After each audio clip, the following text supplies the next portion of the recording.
All right, welcome to The Explainer. Today, we're diving headfirst into the high-pressure world of a consultant-level surgical viva. We're going to run through a critical trauma case, and you're in the hot seat. We'll go from that first pre-arrival call all the way to the definitive surgical plan. Let's get started. So here's our game plan. We'll start with the scenario and how you prepare before the patient even hits the door. Then we'll walk through the primary survey, the classic ABCDEs. After that, we'll talk resuscitation and initial tests, handle a sudden, dangerous twist in the patient's condition, map out the surgical plan, and then we'll wrap it all up with the key takeaways you absolutely need to know. Okay, let's get into it. I'm putting on my examiner's hat, and you're the candidate. The pressure is on. The scenario kicks off before you've even laid eyes on the patient. Right. You get the call. You've got 5 minutes. As the trauma team leader, what do? Well, the first thing is preparation and delegation. I'm immediately activating the full trauma team. That means surgery, emergency medicine, anesthesia, nursing, everyone gets a role. I'm making sure the critical gear is right at the bedside. Airway carts, chest tube trays, the ultrasound machine. And this is key. I'm calling the blood bank to get ready for a possible massive transfusion, which means having O-negative blood on standby. My last move? A quick team brief. We get on the same page, create a calm, controlled space before the chaos walks through the door. Okay, the patient is here. The doors fly open and the clock is ticking. In trauma, and definitely in this exam, your absolute anchor is the systematic ABCD approach.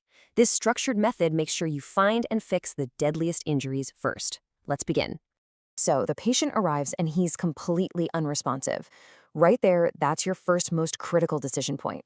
An unconscious patient can't protect their airway. As the examiner, I'm waiting for a quick, decisive answer on how you're going to solve this problem, right now. Okay, my absolute priority here is to secure a definitive airway. An unconscious patient means we assume a Glasgow Coma Scale, or GCS, of 8 or less. That's a textbook indication for intubation. They can't protect their airway from aspiration. So I am immediately preparing for a rapid sequence intubation. My approach will be a rapid sequence intubation. First, we pre-oxygenate with 100% oxygen. Second, I'll induce with an agent like etomidate or ketamine because they're better for patients who might be hypotensive. Third, a rapid-acting paralytic like succinylcholine. Now, while this is all happening, someone is holding manual inline stabilization of the C-spine.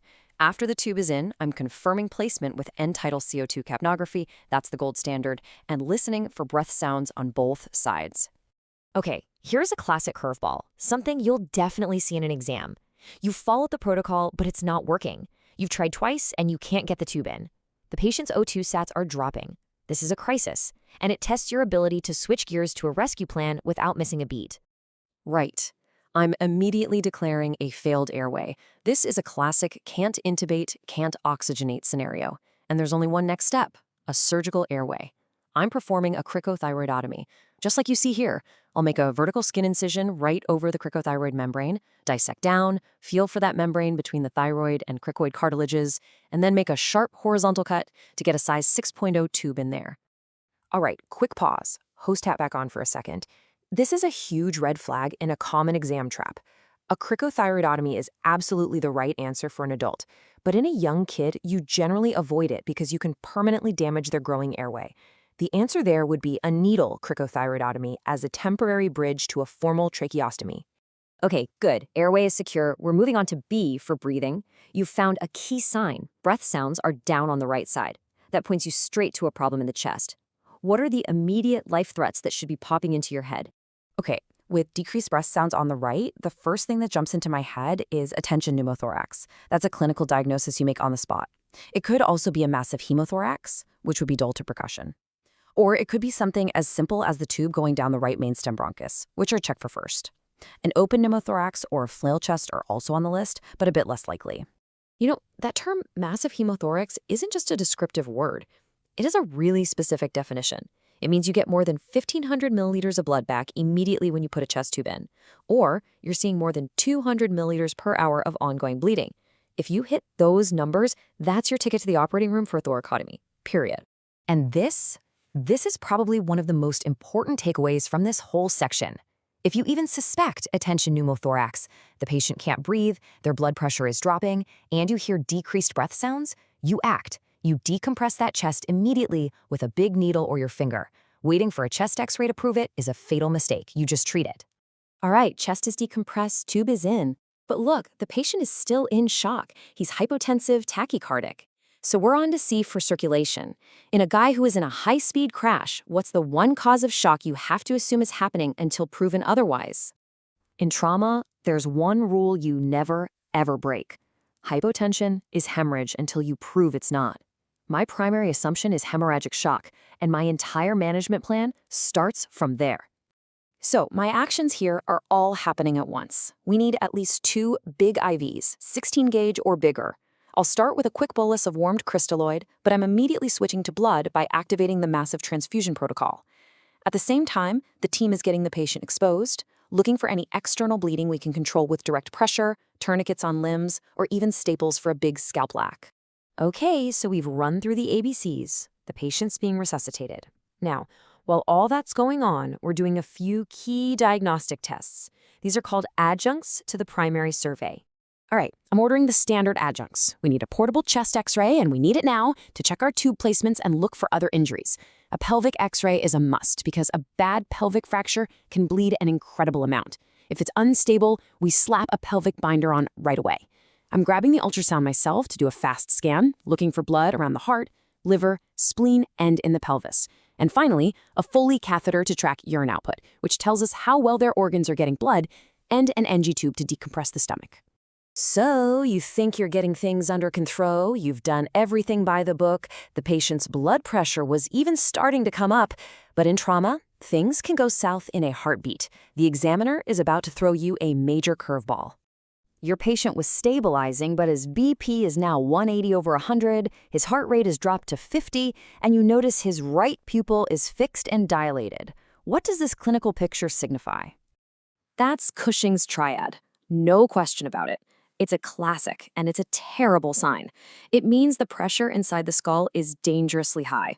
The brain is getting squeezed, so the body jacks up the blood pressure to try and force blood in. That high pressure then triggers a reflex that slows the heart way down. That triad, plus that blown pupil, means the brain is about to herniate. My next moves are to give mannitol or hypertonic saline and get this patient to a CT scanner immediately. So that quick thinking and pattern recognition got the patient to a CT scan. And that brings us to the final part of this viva, moving from resuscitation to actually fixing the problem. The head CT shows a large epidural hematoma. What are the specific indications for immediate surgical evacuation?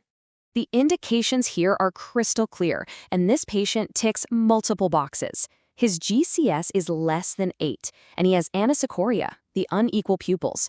But even without those, you'd operate for a hematoma volume over 30 cubic centimeters, a thickness greater than 15 millimeters, or a midline shift of more than 5 millimeters.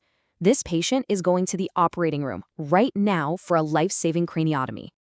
And scene. That wraps up our viva scenario. So let's take a step back and talk about the big takeaways here. These are the things that actually save lives in the trauma bay, and they're what score you points in the exam. First and foremost, and this is the absolute golden rule of trauma, if your patient starts to crash, you go right back to A.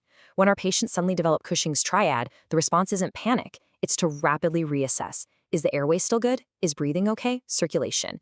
The ABCDEs aren't something you do once. It's a loop you come back to anytime something changes. And the second big takeaway is all about pattern recognition. Seeing those 3 signs, high blood pressure, low heart rate, and irregular breathing, and immediately thinking Cushing's triad is what changes the game. It's not just some academic fact. Recognizing that pattern is what makes you give the mannitol and make that urgent call to neurosurgery. It allows you to get ahead of the problem, not just react to it.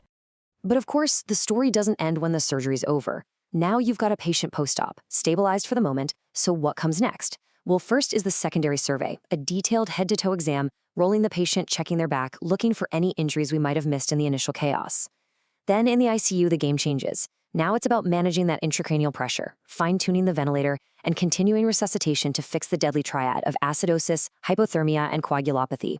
That right there is the full spectrum of modern trauma care. Thanks for joining me on this explainer.